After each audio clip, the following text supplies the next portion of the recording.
শীতল কিছুক্ষণ আগে রুমের পাসওয়ার্ড চাপতেই তার কাছে নোটিফিকেশন চলে এসেছে। এত রাতে রুমে কে ঢুকতে চাচ্ছে, কি কাজ, নাকি অন্য কেউ বাসায় ঢুকেছে।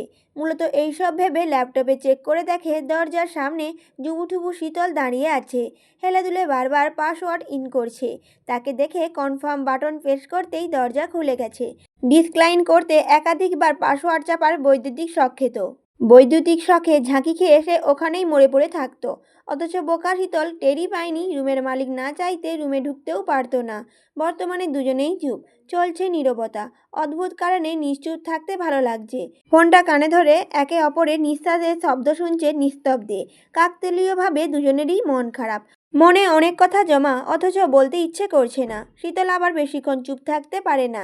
চুপ থাকলেও পেটের মধ্যে গজগজ করে। এই স্বভাবের কারণে সেই আগে নীরবতা ভাঙল। ধীর কণ্ঠে বলল, শুদ্ধ ভাই। শুদ্ধ বলল, হুম। শীতল বলল, একটা কথা বলি। শুদ্ধ বলল, না। শীতল বলল, কেন? বলি না প্লিজ।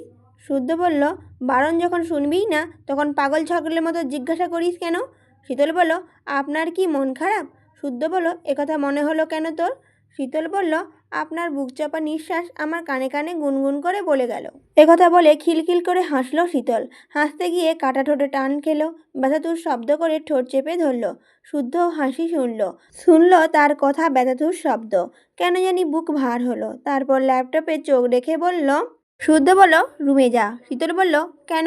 শুদ্ধ বলল, যেতে বলেছি আমি। শীতল বলল, যাব না।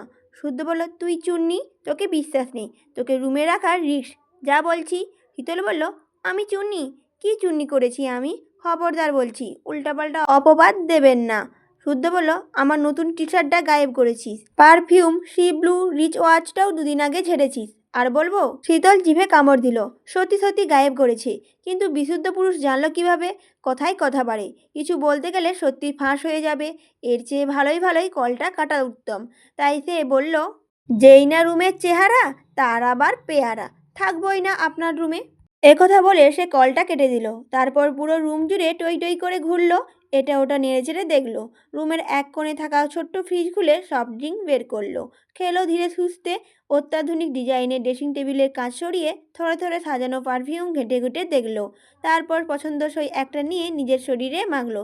খোলা চুলগুলো খোপা করে স্টাডি টেবিল থেকে একটা কলম নিয়ে খোপাতে গুজে দিল। চুলের কাঠি কাজ ছাড়লো কলম দিয়ে, আর কি। এরপর থম মেরে কিছুক্ষণ বসে থেকে যাওয়ার জন্য পা বাড়িয়ে থেমে গেল।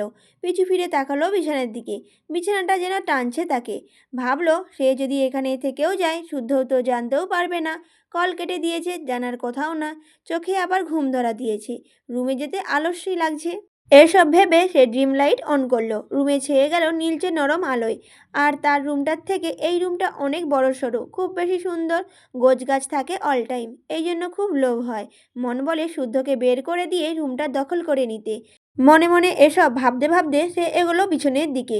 শুয়ে পড়ল নিশ্চিন্ত মনে। এরপর বিড়বিড় করে বলল, একটু ঘুমাই, একটু ঘুমালে পাপ হবে না, জানতেও পারবে না রুমের খচ্চর মালিক। একথা বলে চোখ জোড়া বন্ধ করে নিল। পরিচিত ঘ্রাণ নাকে এলে প্রাণ ভরে টেনে নিল। তারপর ভাবান্তর ভাবনা ভাবতে ভাবতেই ঘুমের দেশে পাড়ি জমালো। শুদ্ধ চেয়ারে হেলান দিয়ে তাকিয়ে তাকিয়ে দেখল তার অনুপস্থিতিতে তার রুমে, তার বেডে অন্য কারোর রাজত্ব। অথচ না কিছু বলতে পারল, আর না ধমকে বের করে দেওয়া ইচ্ছে করলো। এখন মধ্যরাত, ঘুমিয়ে আছে সুখী মানুষগুলো। ইয়াসির রাতের রাস্তায় হাঁটতে হাঁটতে সিগারেট ফুঁকছে, নাক মুখ দিয়ে ধোঁয়া ঝাড়ছে। তার মনে একটাই আফসোস জমা হয়েছে। এই আফসোসের নাম শীতল। আজকে পাখিটাকে না চাইলেও ছাড়তে হয়েছে। পাখিটার সেই পুতুল মুখ, শরীর শিরশির করা গোলাপি ঠোঁট, অধর কামড়ে হাসি, রাগী ফেস, চঞ্চলতা, সব চোখের তারায় ভাসছে। কুচকুচে যৌবনের তাড়নায় জীবনে অনেক মেয়েকেই খেয়েছে, কিন্তু না মন তৃপ্ত হয়েছে আর না দেহ। এবার মনের মতো কাউকে পেলে নিজের কাছে রেখে দিলে কেমন হয়? ঠিক বন্দিনী করে, সম্পত্তির মতো নিজের নামে দলিল করে, যাকে কেউ না কাটতে পারে। কাজটা একদম মন্দ নয়।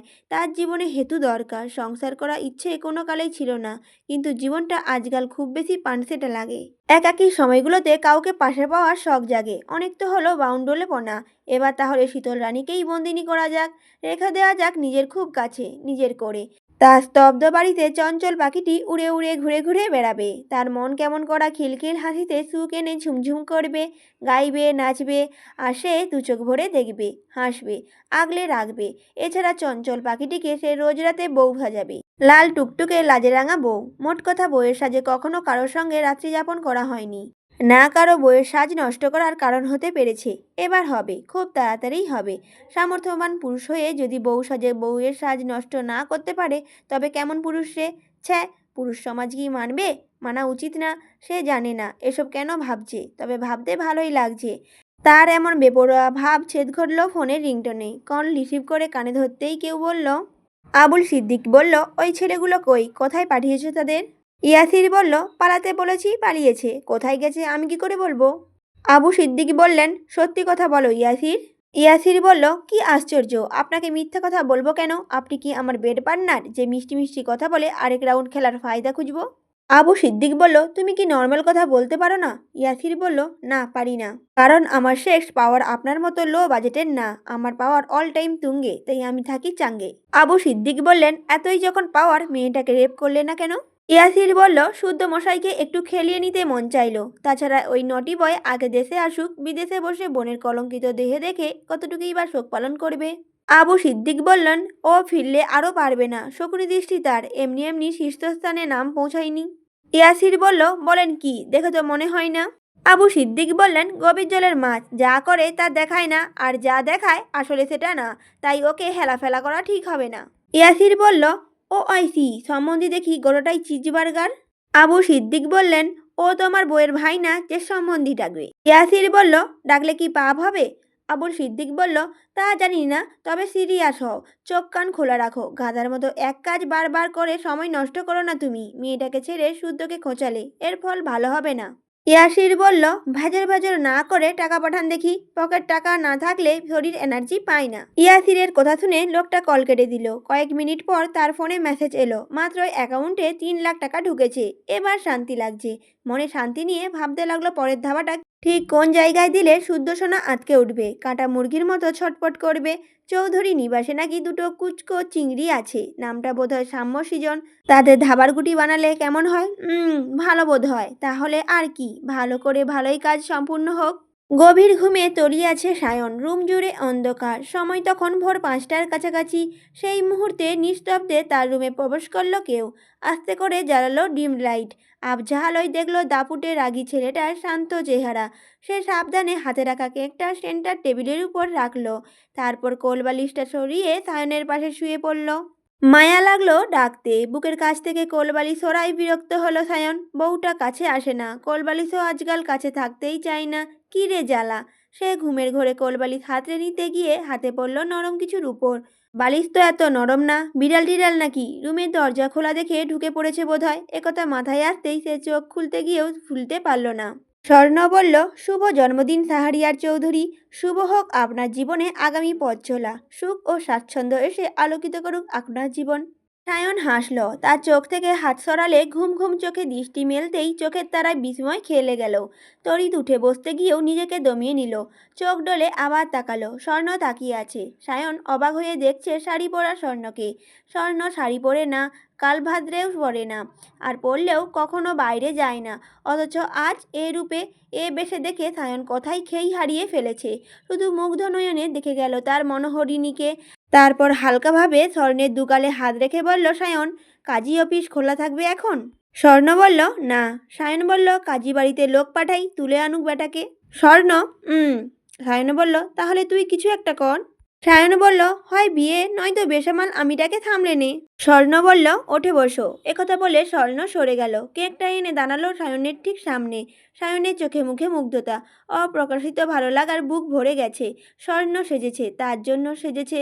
যত্ন করে চোখে কাজল পড়েছে, ঠোঁটে লিপস্টিকের হালকা ছোঁয়া, অঙ্গে জড়ানো তারই দেওয়া দামজানি শাড়ি। আচ্ছা, শাড়িটা কি বেশি সুন্দর, নাকি স্বর্ণের অঙ্গে জড়িয়েছে তাই এত সুন্দর লাগছে? সায়নকে ড্যাব ড্যাব করে তাকিয়ে থাকতে দেখে স্বর্ণ কিছু বলল না, হাসছেও না, আর না লজ্জায় নুয়ে পড়ছে। সে সায়নকে উঠে বসিয়ে ইশারায় কেক কাটতে ইশারা করলো। সায়ন কেকটা সামনে রেখে স্বর্ণকে হ্যাঁচকা টানে বসালো তার সামনে। খুব শক্ত করে জড়িয়ে ধরলো পেছন থেকে। গ্লাবির থুকনি ঠেকিয়ে চুমু খেলো। খোঁচা খোঁচা দাঁড়িতে ঘষে দিল মসৃণ ত্বকে। কদিনের না কামানো দাঁড়িতে খোঁচা খেয়ে স্বর্ণ বিরক্তি নিয়ে তাকালো, সরে বসার চেষ্টাও করলো, কিন্তু পারল না, আটকা পড়ল পুরুষালী শক্ত বাঁধনে। সায়ন তার হাতের উপর হাত রেখে কেক কাটলো, দুজন দুজনকে খাওয়ালো, স্বর্ণ রিচওয়াচ গিফট করলো এবং নিজের হাতে তা পরিয়েও দিল। সায়ন তাকালো জানালার দিকে, দেয়াল ঘড়িতে বাজে 5:48। বাইরের আলো ফুটেনি, মনেও ছিল না আজ তার জন্মদিন। জন্মদিনের সকালটা এত সুন্দর হবে ভাবতেও পারেনি। সে পুনরায় স্বর্ণকে কাছে টেনে নিল, যত্ন করে চুমু আঁকলো ঠোঁটে, গালে, গলায়, তারপর ফিস ফিস করে ডাকলো, জান। স্বর্ণ বলল, সায়ন বলল, চল না বিয়ে করে ফেলি, আজ বাসায় জানিয়ে দেই, শুধু শুধু টাইম ওয়েস্ট করে কি লাভ বল। স্বর্ণ বলল, আমি কি পালিয়ে যাচ্ছি? সায়ন বলল, ধৈর্যের পরীক্ষা নিচ্ছিস? স্বর্ণ বলল, এই ফিল্ডে পা রেখেছ, দুদিন পর দম ফেলানোর সময় পাবে না, এরই মধ্যে বিয়ে? সায়ন বলল, তাও ঠিক, কিন্তু মন তো মানছে না। এক কাজ করি, চুপি চুপি বিয়ে করি, পরে জানাবো সবাইকে। আমার বিশ্বাস আমার বাপ ছাড়া বাড়ির কেউই অমত করবে না। স্বর্ণ বলল, শখ আপুর বিয়েটা হয়ে যাক, এরপর তোমার পালা। সায়ন বলল, কিন্তু? শখ বলল, কি কিন্তু? সায়ন ওকে জড়িয়ে ধরেই শুয়ে পড়ল, মুখ রাখলো স্বর্ণের গলার ভাঁজে। এরপর কিছুক্ষণ চুপ থেকে বিড়বিড় করে আওড়ালো একটি গান, এলোমেলো হয়ে যায় মন কেমন আজ বুঝি না। তারপর গানটা করে সায়ন থামলো। স্বর্ণ মনে মনে হাসলো। তারপর সায়নের চুল খামচে ধরে গলার ভাঁজ থেকে মুখ তুলে চোখে চোখ রাখলো। সায়নের নিদারুণ ফেসে নজর বুলালো, কপাল, গাল, নাক, ঠোঁট রেখে চুমু আঁকলো খোঁচা খোঁচা দাড়ি থুতনিতে। তারপর বলল, স্কলারশিপ নিয়ে 2 বছরের জন্য বাইরে চলে যাই। স্বর্ণ বলল, যত দিন যাচ্ছে তোমার চিপকা চিপকি বাড়ছে, দিনকে দিন অধৈর্য হয়ে যাচ্ছ তুমি, এর চেয়ে দূরে চলে যাই। তুমি এদিকে কাজ সারো, 2 বছর পর না হয় দেশে ফিরে সংসার সাজাবো আমরা, এতে আমার পড়াশোনা ঠিক থাকবে আর তুমিও লক্ষ্যে স্থির থাকতে পারবে। সায়ন বলল, প্রতিনিয়ত আমার যৌবনের খাতায় আগুন জ্বালিয়েও মন ভরছে না, না তোর? এখন তোকে রোজ না দেখে না ছুঁয়ে মেরে ফেলা পায়তারা জুড়েছিস? এতই সোজা, এত সস্তা আমার প্রেমানুভূতি? স্বর্ণ বলল, ঠান্ডা মাথায় ভেবে দেখো, এতে দুজনেরই ভালো হবে। সায়ন বলল, সর যা, ভুলেও আমার রুমে আসবি না তুই, তোর ভালো লাগা গোষ্ঠীকে চন্দ্রাবতী। এই কথা বলে সায়ন রেগে উঠতে গেলে স্বর্ণ থামিয়ে দিল। সায়নকে দুগাল আজলা ভর করে কালে একভাবে মৃদু চাপড় মেরে বলল, মুখ খারাপ করতে বারণ করেছি না? সায়ন বলল, তুমি আমার বাড়ির আবদার করবা আর আমি শক্তিহীন পুরুষের মতো মেনে নেব? আবার গালিও দেয়া যাবে না? গালি দেব না তো কি, এভাবে চুমু দেব? কথা শেষ করেই স্বর্ণের ঠোঁটে চট করে চুমু খেয়ে নিল। কাজটা এত দ্রুত করলো যে তাকে বারণ করারও সময় পেল না। স্বর্ণ কিছু বলার আগেই সে সিরিয়াস হয়ে বলল, আমি ইচ্ছে করে তোকে ভালোবাসিনি, যা হয়েছে তা আমার অজান্তে, কিন্তু বর্তমানে আমাদের রিলেশন নিয়ে আমি খুব সিরিয়াস, ভালোবাসি তোকে, তাই বউ বানাবো তোকেই, নয়তো মন কুঠুরি আজীবনের জন্য সিল লাগিয়ে দেব। আর মজা করে যদি দূরে যাওয়ার কথা বলিস তাহলে বলবো, দারুণ জোকস, ফিলিংস হচ্ছে নাইস, ওয়াও, অসাধারণ, নেক্সট, পরের পার্ট প্লিজ। আর যদি সিরিয়াস বলিস তাহলে আগে ওয়ার্নিং ছাড়াই বাসর সারবো, প্রেগনেন্ট করব, তারপর বিয়ে করে বাসায় জানাবো, এটা অন্তত মাথায় গেঁথে রাখিস। স্বর্ণ চুপ করে শুনল, তারপর সায়নকে সরিয়ে সায়নের বুকে মাথা রেখে চুপ করে শুয়ে থাকলো। সায়ন তাকে বুকে আগলে চুলে বিলি কেটে দিচ্ছে যত্ন সহকারে। শান্তিতে দুচোখের ঘুম নেমে আসছে। সায়নের মাথায় হঠাৎ দুষ্টু বুদ্ধি খেলে গেল। সে স্বর্ণের কানে কানে বলল, শাড়ি কি আমার জন্য পরেছিস? স্বর্ণ বলল, হুম। সায়ন বলল, তাহলে খোলার দায়িত্বটাও তো আমারই, তাই না? স্বর্ণ বলল, রুমে যাবো, সরো। সায়ন বলল, মামা বাড়ির আবদার, বললেই মনে হচ্ছে যেতে দেবো। স্বর্ণ বলল, তাহলে মুখটা বন্ধ করে রাখো। সায়ন বলল, তাহলে একটু আদর করতে দে। আগামী 3 দিন তোমার কাছে আসা তো দূর, কথাও বলবো না। এখন যেতে দেবে না সময় বেড়ে যাবে? তুমিই ভাবো তুমি কি করবা।